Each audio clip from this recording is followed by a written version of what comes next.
Hello friends, welcome to Dare to Do. So today we are going to learn about what is letter writing. So what is letter writing? A letter is a form of written communication between two people.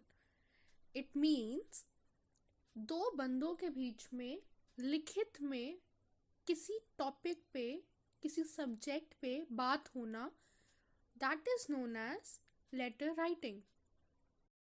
So now we are going to discuss about letter writing format. Letter writing format जो है हम उसको थोड़े अगले slides में discuss करेंगे. First we will go through what is the marking scheme. तो ये जो लेटर राइटिंग होती है ये जनरली 6 मार्क्स की आती है. इसके अंदर आपको ऑप्शन भी क्वेश्चन आते हैं. कई बार आपको लेटर राइटिंग जब आप पोर्शन देखते हो तो उसका जो सेकंड क्वेश्चन लेटर राइटिंग के ऊपर होता है तो उसमें आपको ऑप्शंस कुछ इस तरीके से आती हैं, जैसे कि आपको स्पीच और लेटर के अंदर ऑप्शन आ सकती है, आपको लेटर और लेटर के अंदर आपको ऑप्शन आ सकती है. लाइक अगर आपको सेकंड कोई लेटर आएगा ऑप्शन में, वो जॉब लेटर हो सकता है, वो एडिटर को लेटर हो सकता है, वो प्लेसिंग एन ऑर्डर हो सकता है. अब तो मतलब फ्रॉम दिस टाइम अब तो ये लेटर नहीं आते हैं प्लेसिंग ऑर्डर वाले, और इंक्वायरी वाले भी जनरली नहीं आते हैं. कंप्लेंट लेटर्स आते हैं. तो you have to more focus towards letter to editor, job application and complaint letters. और इसकी वर्ड लिमिट जो होगी मैक्सिमम 150 to 200 वर्ड्स रहेगी. कई बच्चे बोलते हैं कि अगर हमारा word limit ma'am 10 to 20 words अगर ऊपर हो जाता है तो कोई प्रॉब्लम नहीं है. 10 to 20 words is it's okay, you can right 10 to 20 words. कोई इतना सीरियसली आपके वर्ड्स को गिनने नहीं वाला, पर it should not be too much. Limit से बिल्कुल आगे क्रॉस नहीं होना चाहिए. Like you are writing 250 words और 260 वर्ड्स, दैट इज़ रॉन्ग और आपके मार्क्स ज़्यादातर डिडक्ट होते हैं. Points to remember.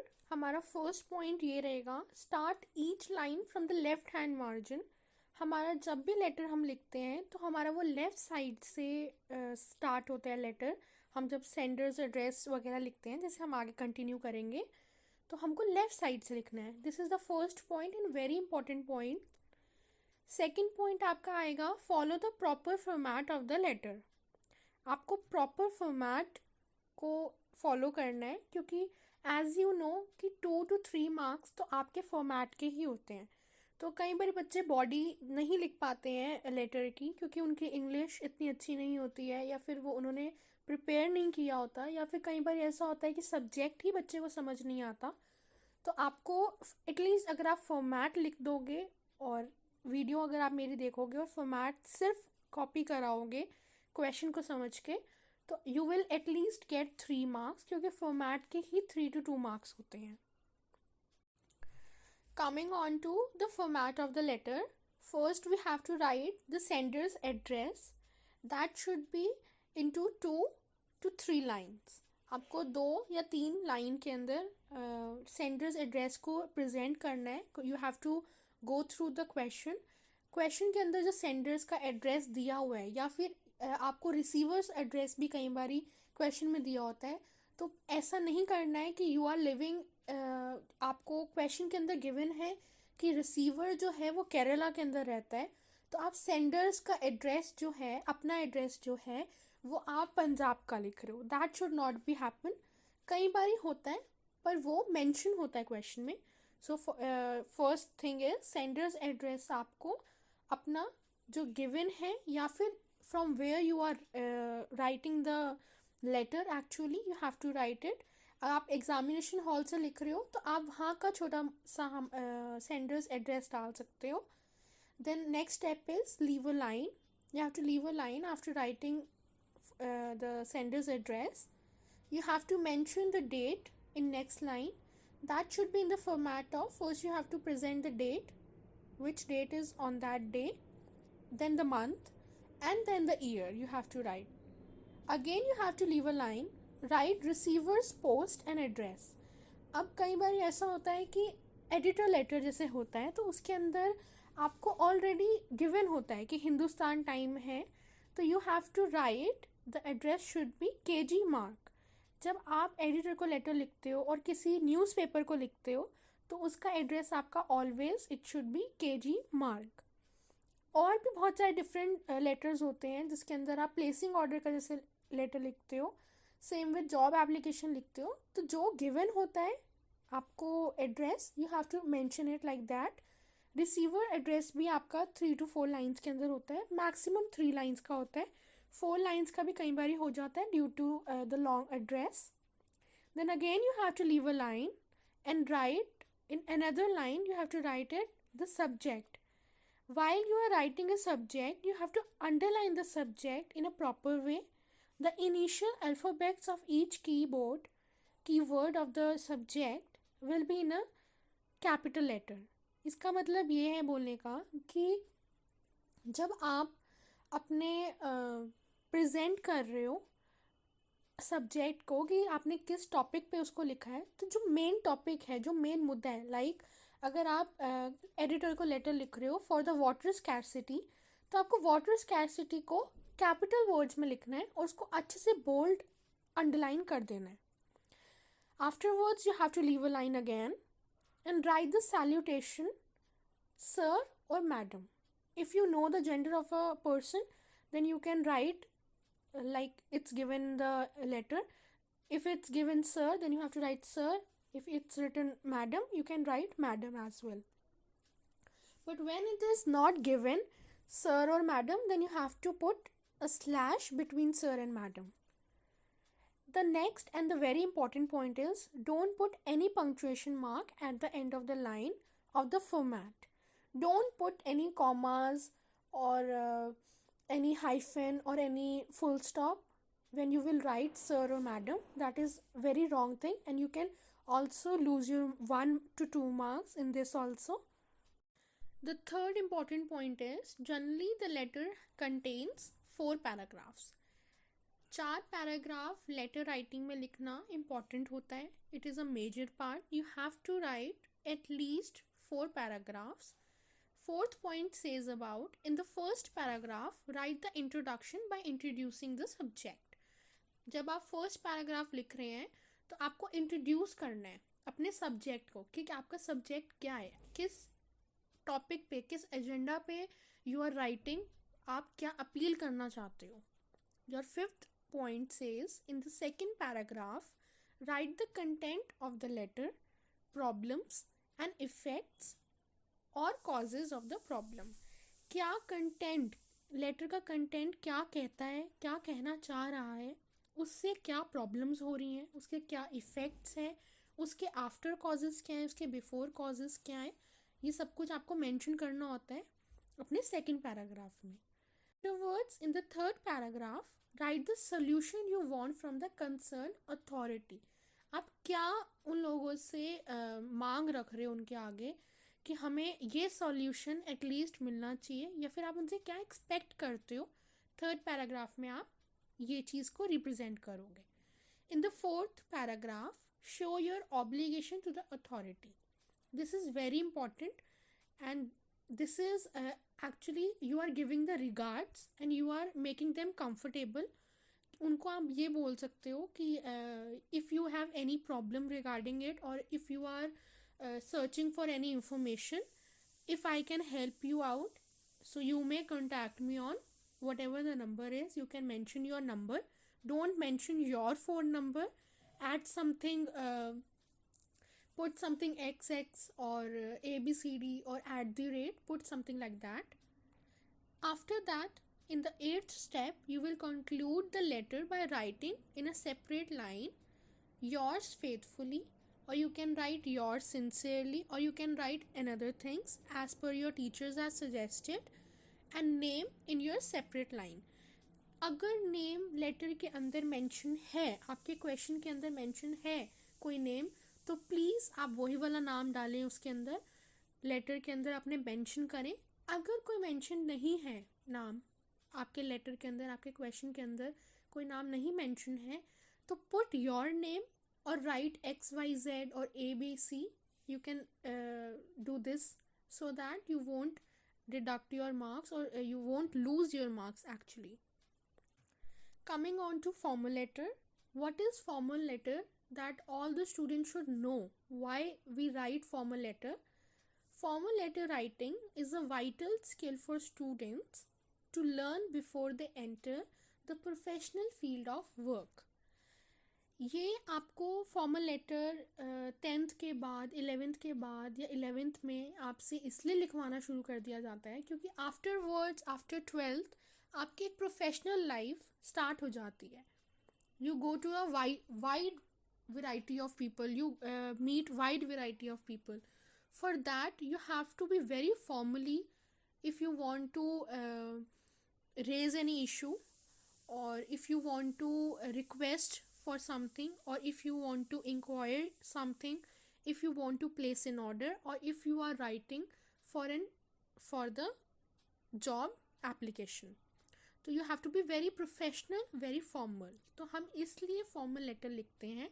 From 10th from 11th हमारे को फॉर्मल लेटर इसलिए लिखवाना शुरू कर दिया जाता है क्योंकि इनफॉर्मली तो आप अपने फ्रेंड्स के साथ हो सकते हो, अपने पेरेंट्स के साथ हो सकते हो, आप अपने रिलेटिव्स के साथ भी समटाइम्स हो सकते हो, पर फॉर्मली हम इसलिए लिखते हैं. हम फॉर्मल उनके साथ होते हैं जो हमारे ऑफिशियल वर्क में आते हैं, जो हमारे कॉलेजेस के वर्क में आते हैं, जो हमारे बिजनेसेस के अंदर आते हैं वर्क में.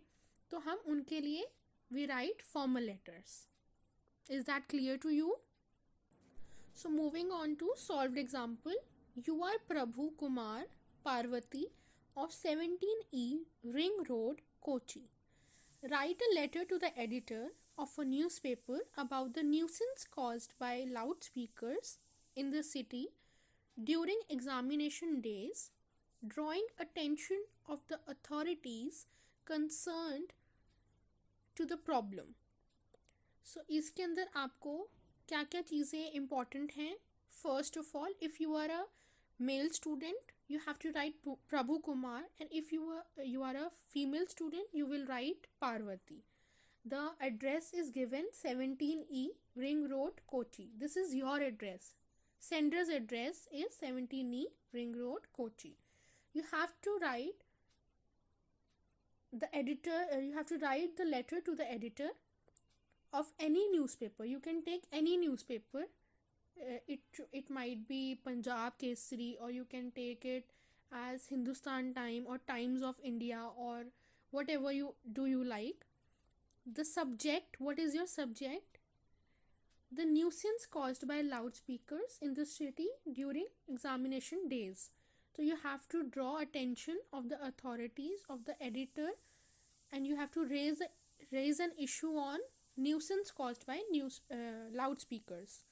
So this is clear to you? Coming on to the solution of the question. 17E Ring Road, Kochi. It is written as it. आपके क्वेश्चन में भी ऐसे लिखा हुआ था.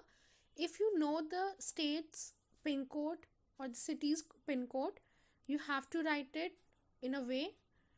And if it is not given, then put XXX in front of the city name. Then you have to write Kerala. It is in Kerala, then you have to mention it. If it is not mentioned in the question, then you don't have to mention it in the answer also. Then you have to leave a line, write the date. The date should be in the format. First the date, then the month, and then the year. Again you have to leave a line. You have to write receiver's address, the editor, the Times of India, Kochi, whatever the pin code is. If you know the pin code, you can write. If you don't know the pin code, don't write it. And then Kerala. Then again you have to leave a line. You have to write salutation, sir, madam, or there's a mistake. I have to put slash and write madam as well. Don't you make any mistake, students. Then again you have to leave a line. Then we have to write subject. If like you have seen, आपको मैंने पहले बताया था कि हमने subject पहले लिखा है और sir salutation बाद में लिखा है. तो अगर आपसे गलती से या फिर if you are suggested by your teachers कि salutation पहले लिखना और subject बाद में लिखना है, तो there is no problem. आपके कोई भी डिडक्शन नहीं होगा मार्क्स का. You can write it as it is. Then coming on to the body, you have to start your letter from through the column of your esteemed newspaper. I would like to draw the attention of the authorities concerned to the nuisance caused by the indiscriminate use of loudspeaker at religious places, wedding processions, marketplaces, and jagrans during the examination days. So in your first paragraph you have very clearly mentioned कि आपका क्या subject था, आपका क्या problem था, आपने अपना introduction पहले दे दिया है. ठीक है. Students are unable to concentrate on the heavy backlog of revision work during these days.